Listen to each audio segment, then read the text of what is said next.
ഇരിങ്ങാലക്കുട ഉണ്ണിയാടൻ ജയിക്കും. എന്തുകൊണ്ട് ഇത് 2018 ഈ ജംഗ്ഷൻ മുങ്ങിയ സ്ഥലമാണ് വെള്ളപ്പൊക്കത്തിൽ. അതിനുശേഷം സ്ഥലം വെള്ളാഞ്ചിറ സൗത്ത്.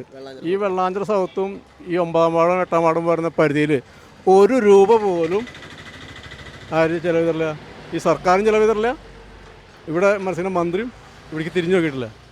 വെള്ളം വന്ന സ്ഥലമാണല്ലോ. അവിടെ റോഡ് പോലും ജനങ്ങൾ ദുരിതത്തിലായിരുന്നു. വേണ്ടാത്ര നഷ്ടപരിഹാരം കിട്ടില്ല. അങ്ങനെ സമസ്ത മേഖലയിലും മുച്ചൂടും മുടിക്കുന്നൊരു ഭരണമായിരുന്നു. അതുകൊണ്ട് ഇത് മാറിയേ പറ്റൂ. 10 കൊല്ലം മുന്നുണ്ടായിരുന്ന ഭരണം തിരിച്ചു വരണം എന്നാണ് പറയുന്നത്. കോൺഗ്രസിൻ്റെ ഭരണം തിരിച്ചു വരണം.